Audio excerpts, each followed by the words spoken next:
ನಮಸ್ಕಾರ ಸ್ನೇಹಿತರೆ. ತಮಿಳುನಾಡಿನಲ್ಲಿ ಒಂದು ಬೆಟ್ಟ, ಅದ್ರ ಮೇಲೆ ಒಂದು ದೇವಸ್ಥಾನ ಇದೆ. ಅಲ್ಲೇ ಸಮೀಪದಲ್ಲಿ ಒಂದು ಮಸೀದಿ ಕೂಡ ಇದೆ. ದೇವಸ್ಥಾನದಲ್ಲಿ ಕಲ್ಲಿನ ಕಂಬ ಇದೆ. ಆ ಕಂಬದ ಮೇಲೆ ನೂರಾರು ವರ್ಷಗಳಿಂದ ಹಿಂದೂಗಳು ಅಲ್ಲಿ ದೀಪ ಹಚ್ತಾ ಬಂದಿದ್ದಾರೆ. ಯಾವಾಗೆಲ್ಲ ತಮಿಳುನಾಡಿನಲ್ಲಿ ಹಿಂದೂ ವಿರೋಧಿ ಡಿಎಂಕೆ ಸ್ಟಾಲಿನ್ ಸರ್ಕಾರ ಅಧಿಕಾರಕ್ಕೆ ಬರುತ್ತೋ ಆಗೆಲ್ಲ ಹಿಂದೂಗಳು ತಮ್ಮ ದೇವರ ಪೂಜೆಯನ್ನೇ ಬಿಟ್ಟು ಬಿಡಬೇಕು. ದೇವಸ್ಥಾನದಲ್ಲಿ ದೀಪ ಹಚ್ಚೋದನ್ನೇ ಬಿಟ್ಟು ಬಿಡಬೇಕು. ಹೇಗಿದೆ ನೋಡಿ ಪರಿಸ್ಥಿತಿ. ಬಹುಸಂಖ್ಯಾತ ಹಿಂದೂಗಳಿರುವ ಈ ದೇಶದಲ್ಲಿ ಅವರ ಧರ್ಮ ಪಾಲನೆ ಮಾಡೋದಿಕ್ಕೆ, ಪೂಜೆ ಪುನಸ್ಕಾರ ಮಾಡೋದಿಕ್ಕೆ ಕೋರ್ಟಿಗೆ ಹೋಗ್ಬೇಕು. ಅಲ್ಪಸಂಖ್ಯಾತರ ಭಾವನೆಗೆ ಧಕ್ಕೆ ಆಗ್ತಾ ಇದೆ ಅಂತೇಳಿ ದೇವಸ್ಥಾನದ ಮೇಲಿನ ಕಲ್ಲಿನ ಕಂಬದ ಮೇಲೆ ದೀಪ ಹಚ್ಚೋ ಸಂಪ್ರದಾಯನ ಬಿಡ್ಬೇಕಂತೆ. ದೀಪ ಹಚ್ಚೋದ್ರ ವಿರುದ್ಧ ಸ್ಟಾಲಿನ್ ಸರ್ಕಾರ ಹೈಕೋರ್ಟ್ಗೆ ಹೋಗುತ್ತೆ. ಹೇಗಿದೆ ನೋಡಿ, ಪೂಜೆ ಪುನಸ್ಕಾರ ಮಾಡೋದಕ್ಕೂ ಸರ್ಕಾರ ಒಪ್ಪಬೇಕು. ಇದೇ ವಿಚಾರಕ್ಕೆ ಸಂಬಂಧಪಟ್ಟಂತೆ ಈಗ ನಿರ್ಣಾಯಕ ತೀರ್ಪು ಬಂದಿರೋದು ತಮಿಳುನಾಡಿನಲ್ಲಿ. ಹೈಕೋರ್ಟ್ ಅಲ್ಲಿ ಸ್ವಾಮಿನಾಥನ್ ಅವರು ನ್ಯಾಯಾಧೀಶರು. ಕೋರ್ಟೆ ಅನುಮತಿ ಕೊಡುತ್ತೆ, ಹಿಂದೂಗಳು ತಮ್ಮ ದೇವಸ್ಥಾನದ ಮೇಲಿನ ಕಲ್ಲಿನ ಕಂಬದ ಮೇಲೆ ದೀಪ ಹಚ್ಚಬಹುದು. ಆದ್ರೆ ಅಲ್ಲಿರೋದು ಸ್ಟಾಲಿನ್ ಸರ್ಕಾರ. ಹೆಸರಿಗೆ ಮಾತ್ರ ಜಾತ್ಯತೀತವಾದ. ಒಂದು ಸಮುದಾಯದ ಕಣ್ಣಿಗೆ ಬೆಣ್ಣೆ, ಇನ್ನೊಂದು ಸಮುದಾಯದ ಕಣ್ಣಿಗೆ ಸುಣ್ಣ ಹಚ್ಚಿ ಅಧಿಕಾರದಲ್ಲಿರೋದು. ನ್ಯಾಯಾಲಯ ಕೊಟ್ಟ ತೀರ್ಪಿಗೆ ಕ್ಯಾರೆ ಅನ್ನೋದಿಲ್ಲ. ಹೈಕೋರ್ಟ್ ಕೊಟ್ಟಂತಹ ತೀರ್ಪನ್ನ ಪ್ರಶ್ನೆ ಮಾಡಿ ಇವರು ಸುಪ್ರೀಂ ಕೋರ್ಟ್ ವರ್ಗೂ ಹೋಗ್ತಾರೆ ನೋಡಿ ಸ್ಟಾಲಿನ್ ಸರ್ಕಾರ. ಹಾಗಾಗಿ ಹೇಳೋದು, ಹಿಂದೂಗಳೇ ವಿರೋಧಿಗಳು.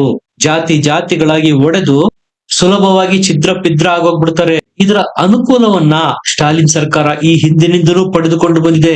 ಈಗ್ಲೂ ಅದೇ ಪ್ರಯತ್ನ ಮಾಡ್ತಾ ಇರೋದು. ಮಾನ್ಯ ನ್ಯಾಯಾಧೀಶರು ಆರ್ಡರ್ ಕೊಟ್ಟಿರ್ತಾರೆ, ದೇವಸ್ಥಾನದಲ್ಲಿ ಹಿಂದೂಗಳು ದೀಪ ಬೆಳಗಬಹುದು, ಅದಕ್ಕೆ ಬೇಕಾದ ರಕ್ಷಣೆಯನ್ನ ಸೆಂಟ್ರಲ್ ಫೋರ್ಸ್ ಕೊಡ್ಲಿ.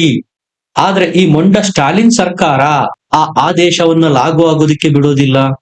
ಹಿಂದೂಗಳಿಗೆ ದೇವಸ್ಥಾನದಲ್ಲಿ ದೀಪ ಹಚ್ಚೋದಿಕ್ಕೆ ಬಿಡಲ್ಲ ಅನ್ನುತ್ತೆ. ಯಾರೆಲ್ಲ ಸೆಕ್ಯುಲರ್ ಹಿಂದೂಗಳಾಗಿದ್ದಾರೋ, ಎಲ್ರೂ ಒಂದೇ ಜಾತ್ಯತೀತವಾದದಲ್ಲಿ ನಂಬಿಕೆ ಇಟ್ಟಿದಾರೋ, ಸ್ಟಾಲಿನ್ ಸರ್ಕಾರನ ಒಮ್ಮೆ ನೋಡ್ಬೇಕು. ಇದ ನಿಜವಾದ ಜಾತ್ಯತೀತವಾದ? ಈ ರೀತಿಯ ಜಾತ್ಯತೀತ ಮುಖವಾಡ ಹೊಂದಿರುವ ಹಿಂದೂಗಳಿಗೆ ಹೊಡೆತ ಕೊಡ್ತಾ ಇರೋದು. ಇದು ಇಲ್ಲಿಗೆ ನಿಲ್ಲೋದಿಲ್ಲ, ಸುಪ್ರೀಂ ಕೋರ್ಟ್ ವರ್ಗೂ ಹೋಗುತ್ತೆ ಡಿಎಂಕೆ ಸರ್ಕಾರ ಅಂದೆ. ಇದರ ನಡುವೆ ಡಿಎಂಕೆಯ ಒಬ್ಬ ಸಂಸದ ಬಾಲು ಅನ್ನುವವ ಒಂದು ಡ್ರಾಮಾ ಮಾಡೋದಕ್ಕೆ ಶುರು ಮಾಡ್ತಾರೆ. ಜಡ್ಜ್ ಕೊಟ್ಟಂತಹ ತೀರ್ಪಿಗೆ ವಿರುದ್ಧವಾಗಿ ಡಿಎಂಕೆ ಪಕ್ಷ ಮಾತಾಡ್ತಾ ಇರೋದು. ಜಡ್ಜ್ ಅನ್ನೇ ಹಿಂದೂವಾದಿ ಅಂತಾರೆ. ಇದು ಬಿಜೆಪಿ ಸರ್ಕಾರದ ಪರವಾದ ತೀರ್ಪು ಅಂತಾರೆ. ನ್ಯಾಯಾಲಯದ ತೀರ್ಪನ್ನೇ ಹಿಂಗೆ ತೀರ್ಮಾನ ಕೊಟ್ಟಿದ್ದಾರೆ. ಸುಪ್ರೀಂ ಕೋರ್ಟ್ಗೆ ಹೋಗ್ತೀವಿ ಅಂತೇಳಿ ಹಾರಾಡಿದ್ದು ಡಿಎಂಕೆ ಸಂಸದ. ಇವರೆಲ್ಲ ಧರ್ಮ ವಿರೋಧಿಗಳು. ಜಡ್ಜ್ ಕೊಟ್ಟಂತಹ ತೀರ್ಪಿಗೆ ವಿರುದ್ಧವಾಗಿ ಅವರ ವಿರುದ್ಧನೇ ಮಹಾಭಿಯೋಗ ತರೋದಕ್ಕೂ ಇಂದು ಮುಂದೆ ನೋಡ್ತಾ ಇಲ್ಲ. ಪೂರ್ತಿ ಇಂಡಿ ಮೈತ್ರಿಕೂಟ ಮತ್ತು ಅದರ ಸಂಸದರು ಈಗ ಜಡ್ಜ್ ವಿರುದ್ಧದ ಈ ಮಹಾಭಿಯೋಗಕ್ಕೆ ಸಹಿ ಮಾಡಿದ್ದಾರೆ. ಡಿಎಂಕೆ ಅಂತ ಪಕ್ಷ ಇದಕ್ಕೆ ಸಪೋರ್ಟ್ ಮಾಡೋದ್ರಲ್ಲಿ, ಸಹಿ ಮಾಡೋದ್ರಲ್ಲಿ ಯಾವುದೇ ಆಶ್ಚರ್ಯ ಇರೋದಿಲ್ಲ. ಕಾಂಗ್ರೆಸ್ ಮಾಡಿದ್ರು ಇದರಲ್ಲಿ ಯಾವುದೇ ಆಶ್ಚರ್ಯ ಇರೋದಿಲ್ಲ. ಇದರಲ್ಲಿ ಸಹಿ ಮಾಡಿರೋದು ಯಾರು? ಉದ್ಧವ್ ಠಾಕ್ರೆ, ಶಿವಸೇನೆ, ಶರದ್ ಪವಾರ್ ಎನ್ಸಿಪಿ, ಆರ್ಜೆಡಿ, ಆಮ್ ಆದ್ಮಿ ಪಕ್ಷ, ಟಿಎಂಸಿ, ಅಖಿಲೇಶ್ ಯಾದವ್ ಅವರು, ಡಿಂಪಲ್ ಯಾದವ್ ಅವರು, ಈ ಎಲ್ಲ ಪಕ್ಷಗಳನ್ನೊಳಗೊಂಡ ಒಟ್ಟು 120 ಜನ ಸಂಸದರು ನ್ಯಾಯಾಧೀಶರ ವಿರುದ್ಧ ಮಹಾಭಿಯೋಗ ಪ್ರಸ್ತಾಪಕ್ಕೆ ಸಹಿ ಮಾಡಿದ್ದಾರೆ ನೋಡಿ. ಹಿಂದೂಗಳ ಪರವಾಗಿ ತೀರ್ಪು ಕೊಟ್ಟಂತಹ ನ್ಯಾಯಾಧೀಶರನ್ನ ಅಧಿಕಾರದಿಂದ ಇಳಿಸಬೇಕು ಅಂತ ಇವರು ಸಹಿ ಮಾಡಿರೋದು. ಅಷ್ಟಕ್ಕೂ ನ್ಯಾಯಾಲಯ ಹೇಳಿರೋದಾದ್ರೂ ಏನು? ತಮ್ಮ ದೇವಸ್ಥಾನದ ಮೇಲೆ ಈ ಹಿಂದಿನಿಂದಲೂ ಸಾಂಪ್ರದಾಯಿಕವಾಗಿ ದೀಪ ಬೆಳಗಿಸುತ್ತಾ ಬರಲಾಗಿದೆ, ಅದನ್ನೇ ಮಾಡ್ಲಿ, ಅದನ್ನ ನಿಲ್ಸೋದ್ ಯಾಕೆ? ಇಷ್ಟೇ ಜಡ್ಜ್ ಹೇಳಿರೋದು. ಇವರೆಲ್ಲ ಓಟ್ ಕೇಳೋದಕ್ಕಂತೂ ಬಂದೇ ಬರ್ತಾರೆ. ಇವರ ಹೆಸರನ್ನು ನೆನಪಿಟ್ಟುಕೊಳ್ಬೇಕು. For example SP Akhilesh Yadav ಅವರನ್ನೇ ತೆಗೆದುಕೊಳ್ಳಿ. ತನ್ನನ್ನ ತಾನು ಶ್ರೀಕೃಷ್ಣನ ವಂಶಜ ಅಂತ ಹೇಳಿಕೊಳ್ತಾರೆ. ಆದ್ರೆ ಇವ್ರು ಮಾಡೋದೆಲ್ಲ ಧರ್ಮ ವಿರೋಧಿ ಕಾರ್ಯಗಳು. ಇವರಿಗೆ ಹಿಂದೂಗಳ ಓಟ್ ಬೇಕಿಲ್ಲ ಅಂದ್ರೆ ಸ್ಪಷ್ಟವಾಗಿ ಹೇಳಬಹುದಲ್ಲ, ನಮಗೆ ಹಿಂದೂಗಳ ಓಟ್ ಬೇಕಿಲ್ಲ, ಕೇವಲ ನಮ್ಮ ಜಾತಿ ಮತ್ತು ಒಂದು ನಿರ್ದಿಷ್ಟ ಸಮುದಾಯದ ಓಟ್ ಸಿಕ್ಕರೆ ಸಾಕು, ಬೇರೆಯವರ ಬಗ್ಗೆ ನಾವು ಚಿಂತೆ ಮಾಡಲ್ಲ, ಹೇಳಿದ್ರೆ ಮುಗೀತು. ಅದೇ ರೀತಿ ಇನ್ನೊಂದ್ ಕಡೆ ಹಿಂದೂಗಳು ಸಹ ಡಿಸೈಡ್ ಮಾಡ್ಬೇಕಾಗತ್ತೆ, ನಮ್ಮ ಧರ್ಮ, ನಮ್ಮ ಸಂಸ್ಕೃತಿಯನ್ನು ವಿರೋಧ ಮಾಡುವವರೆಗೂ ನಾವು ಓಟ್ ಕೊಡೋದಿಲ್ಲ ಅಂತ. ಇವರು ಮಹಾಭಿಯೋಗ ತಂದ ಮಾತ್ರಕ್ಕೆ ಜಡ್ಜನ ಒಂದು ಕೂದಲನ್ನು ಕಿತ್ಕೊಳ್ಳೋದಕ್ಕೆ ಸಾಧ್ಯ ಇಲ್ಲ. ಮಹಾಭಿಯೋಗ ಅಂತೂ ತಂದಿದ್ದಾರೆ ತಾನೆ. ಇದರಿಂದ ಸ್ಪಷ್ಟವಾಗಿ ತಿಳ್ಕೋಬೇಕು, ಇವ್ರು ಯಾವತ್ತೂ ಹಿಂದೂಗಳ ಪರವಾಗಿ ಕೆಲಸ ಮಾಡಲ್ಲ. ಇವರು ಅಧಿಕಾರಕ್ಕೆ ಬಂದ್ರೆ ಏನಾಗಬಹುದು? ಪಶ್ಚಿಮ ಬಂಗಾಳದಲ್ಲೇ ನೋಡಿ, ಮುರ್ಷಿದಾಬಾದಿಂದ ಹಿಂದೂಗಳು ಮನೆ, ಮಠ, ಆಸ್ತಿ ಪಾಸ್ತಿ ಎಲ್ಲ ಬಿಟ್ಟು ಓಡಿ ಹೋಗಿದ್ದಾರೆ. ಅದು ಮುಂದಿನ ದಿನಗಳಲ್ಲೂ ನಿಮ್ಮ ಹಳ್ಳಿ, ಊರು, ರಾಜ್ಯಗಳಲ್ಲೂ ಆಗಬೇಕಾ? ಒಂದು ಧರ್ಮದ ಆಚರಣೆಗಳನ್ನು ತಡೆದು ಇನ್ನೊಂದು ಧರ್ಮದ ಬೆಳವಣಿಗೆಗೆ ಸಹಕಾರ ಮಾಡೋದು ಇದೆಂತ ಜಾತ್ಯತೀತವಾದ? ಒಬ್ಬರನ್ನ ತುಳಿದು ಮತ್ತೊಬ್ಬರನ್ನ ಬೆಳೆಸೋದು ಎಂತಹ ಜಾತ್ಯತೀತವಾದ? ಇಂತಹ ಡೋಂಗಿ ಜಾತ್ಯತೀತವಾದವನ್ನೇ ಜನ ಅರ್ಥ ಮಾಡಿಕೊಳ್ಬೇಕು.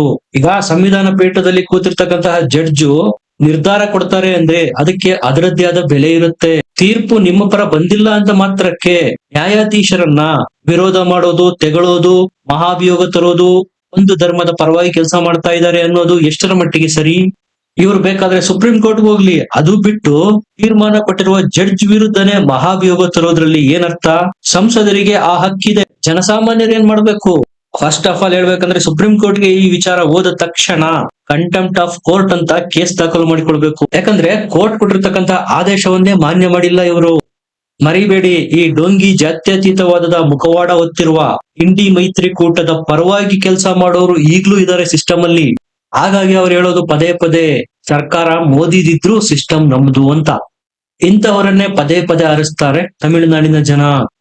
ವಿಚಾರ ಏನಪ್ಪಾ ಅಂದ್ರೆ ಈ ಮಹಾಭಿಯೋಗ ತಂದಿರೋರ ಪಕ್ಷದಲ್ಲಿರೋದು ಓವೈಸಿ. ಈ ಓವೈಸಿಯನ್ನ ಇದೇ ಇಂಡಿ ಮೈತ್ರಿಕೂಟದ ನಾಯಕರು ಏನಂತ ಕರೀತಾರೆ? ಬಿಜೆಪಿಯ ಬಿ ಟೀಮ್. ಈಗ ಇದೇ ಬಿ ಟೀಮ್ ಅನ್ನ ಒಬ್ಬ ನ್ಯಾಯಾಧೀಶರ ವಿರುದ್ಧ ಮಹಾಭಿಯೋಗ ತರೋದಿಕ್ಕೆ ಬಳಸಿಕೊಳ್ತಾ ಇದ್ದಾರೆ. ಅಂದ್ರೆ ಇಲ್ಲಿ ನೀವು ಅರ್ಥ ಮಾಡ್ಕೊಳ್ಬೇಕಾಗಿರೋದು ಇವರ ಅಡ್ಜಸ್ಟ್ಮೆಂಟ್. ಹಿಂದೂಗಳ ವಿರೋಧ ಮಾಡೋದಿಕ್ಕೆ ಯಾರ ಜೊತೆಗೆ ಬೇಕಾದ್ರೂ ಯಾವಾಗ ಬೇಕಾದ್ರೂ ಮಿಂಗಲ್ ಆಗಿ ಬಿಡ್ತಾರೆ. ಇದು ಜಾತ್ಯತೀತವಾದ ಅಂತೆ. ನ್ಯಾಯಾಧೀಶರು ಹೇಳಿದ್ದಾದ್ರೂ ಏನು, ವೇದಗಳನ್ನು ನೀವು ರಕ್ಷಣೆ ಮಾಡದಿದ್ರೆ ವೇದಗಳು ನಿಮ್ಮನ್ನು ರಕ್ಷಣೆ ಮಾಡೋದಿಲ್ಲ ಅಂತ ಒಂದು ತೀರ್ಪು ಕೊಟ್ಟಿದ್ದು. ಅದರ ವಿರುದ್ಧನೂ ಸಹ ಹಿಂದೂ ಧರ್ಮ ಗ್ರಂಥವನ್ನು ಜಡ್ಜ್ ಮೆನ್ಷನ್ ಮಾಡಿದ ಮಾತ್ರಕ್ಕೆ ಹಿಂದೂವಾದಿ ಆಗ್ಬಿಡ್ತಾರ? ಇವರಿಗೆ ಬೈಬಲ್ ಮತ್ತು ಕುರಾನ್ ಮಾತ್ರ ಮೆನ್ಷನ್ ಮಾಡ್ಬೇಕು, ಆಗ ಜಾತ್ಯತೀತರಾಗ್ಬಿಡ್ತಾರೆ. ಹಿಂದೂ ಧರ್ಮ ಗ್ರಂಥಗಳಾದ ಭಗವದ್ಗೀತೆ, ವೇದಗಳ ಬಗ್ಗೆ ಮಾತಾಡಿದ್ರೆ ಇವರ ಕಿವಿಗೆ ಕಠೋರವಾಗುತ್ತೆ. ಯಾರೆಲ್ಲ ಈ ಹಿಂದೂ ಜಡ್ಜ್ ವಿರುದ್ಧ ಇಂಪೀಚ್ಮೆಂಟ್ ಮೋಷನ್ ತರ್ತಾ ಇದಾರೋ ಇವರೆಲ್ಲ ಗೆದ್ದಿರೋದು ಇದೇ ಹಿಂದೂಗಳ ವೋಟ್ಗಳಿಂದ. ಇವರಿಗೆ ಗೊತ್ತು 120 ಜನ ಸಂಸದರು ಇಂಪೀಚ್ಮೆಂಟ್ ಬಿಲ್ಗೆ ಸೈನ್ ಮಾಡಿದ ಮಾತ್ರಕ್ಕೆ ನ್ಯಾಯಾಧೀಶರನ್ನ ತೆಗೆದುಹಾಕೋದಕ್ಕೆ ಸಾಧ್ಯ ಇಲ್ಲ. ಆದ್ರೆ ಇಲ್ಲಿರೋದು ಪ್ರಾಪಗೆಂಡಾ ಪಾಲಿಟಿಕ್ಸ್. ಸಂದೇಶ ಕೊಡ್ಬೇಕಲ್ಲ ಇವರ ವೋಟ್ ಬ್ಯಾಂಕ್ಗೆ. ನೋಡಿ ನೋಡಿ, ನಿಮ್ಮ ಮಸೀದಿಯ ಪಕ್ಕದ ದೇವಸ್ಥಾನದಲ್ಲಿ ಹಿಂದೂಗಳಿಗೆ ದೀಪ ಹಚ್ಚೋದಿಕ್ಕೆ ನಾವು ಬಿಡ್ತಾ ಇಲ್ಲ, ಈ ಮೆಸೇಜ್ ಹೋಗ್ಬೇಕು. ಹಾಗಾಗಿ ಮಹಾಭಿಯೋಗದ ನಾಟಕ ಅಂದ್ರೆ ನ್ಯಾಯಾಂಗ ವ್ಯವಸ್ಥೆ ಮೇಲೆ ಒತ್ತಡ ಏರಿದಂತೆ ಇದು. ಯಾರೆಲ್ಲ ಹಿಂದೂಗಳ ಪರವಾಗಿ ತೀರ್ಮಾನ ಕೊಡ್ತಾರೋ ಅವರ ವಿರುದ್ಧ ಮಹಾಭಿಯೋಗ ತರಲಾಗುವುದಾ? ಇಂಥವರು ಅಧಿಕಾರಕ್ಕೆ ಬಂದ್ರೆ ಯಾವ ರೀತಿ ನಡೆಸಿಕೊಳ್ಳಬಹುದು ಅನ್ಯ ಸಮುದಾಯವನ್ನ ನೀವೇ ನೋಡಿ. ಇರೋದೇ 3 ಮತ್ತೊಂದು ರಾಜ್ಯಗಳಲ್ಲಿ ಈಗ್ಲೇ ಇಷ್ಟು, ಇನ್ನು ದಿಲ್ಲಿಯ ಚುಕ್ಕಾಣಿ ಹಿಡಿದ್ರೆ ಏನಾಗುತ್ತೆ? ಹೇಗಿದೆ ನೋಡಿ ಇವರ ಒಗ್ಗಟ್ಟು. ಹಿಂದೂಗಳ ವಿರುದ್ಧ ವೋಟ್ಗಳನ್ನ ಧ್ರುವೀಕರಣ ಮಾಡೋದ್ರ ಬಗ್ಗೆ. ಅಖಿಲೇಶ್ ಯಾದವ್ ಉತ್ತರ ಪ್ರದೇಶ, ಅವರಿಗೂ ತಮಿಳುನಾಡಿನ ಈ ದೇವಸ್ಥಾನಕ್ಕೂ ಏನ್ ಸಂಬಂಧ? ಕೇಜ್ರಿವಾಲ್ ಇರೋದು ದಿಲ್ಲಿನಲ್ಲಿ, ಅವರಿಗೂ ಇಲ್ಲಿಗೂ ಏನ್ ಸಂಬಂಧ? ಶರದ್ ಪವಾರ್ ಮಹಾರಾಷ್ಟ್ರ, ಟಿಎಂಸಿ ವೆಸ್ಟ್ ಬೆಂಗಾಲ್, ಅಲ್ಲಿಗೂ ಇಲ್ಲಿಗೂ ಎಲ್ಲಿಂದೆಲ್ಲಿಗೆ ಅಂತರ? ಅಂದ್ರೆ ಸಂದೇಶ ಕೊಡೋದು ಅಲ್ಲೂ ಇವರ ವೋಟ್ ಬ್ಯಾಂಕ್ ಇದೆ ತಾನೆ. ನೋಡಿ, ನಾವು ಹಿಂದೂಗಳ ವಿರುದ್ಧವಾಗಿ ಮಾತಾಡ್ತಾ ಇದ್ದೇವೆ, ನಿಮ್ಮ ಪರವಾಗಿದ್ದೇವೆ, ನಿಮ್ಮ ವೋಟ್ಗಳು ನಮಗೆ ಬೇಕು, ನಿಮ್ಮ ಪರ ನಾವು ನ್ಯಾಯಾಲಯದಲ್ಲಿ ನ್ಯಾಯಾಧೀಶರ ವಿರುದ್ಧನೇ ಕತ್ತಿ ಗುರಾಣಿ ಹಿಡಿದು ಹೋರಾಡ್ತಾ ಇದ್ದೇವೆ ಅಂತ ಸಾರಿ ಹೇಳುವ ಪ್ರಯತ್ನ ಇದು ಅಷ್ಟೇ. 2024 ಎಲೆಕ್ಷನ್ ಅಲ್ಲಿ ಅಪಪ್ರಚಾರ ಮಾಡಿ ಗೆದ್ದಿದ್ದು ಇವರು. ನಿಮ್ಗೇನ್ ಅನ್ಸುತ್ತೆ? ಕಮೆಂಟ್ ಮಾಡಿ, ಲೈಕ್ ಮಾಡಿ, ಚಾನಲ್ ನ ಸಬ್ಸ್ಕ್ರೈಬ್ ಮಾಡಿ. ಮತ್ತೆ ಸಿಗೋಣ. ನಮಸ್ಕಾರ.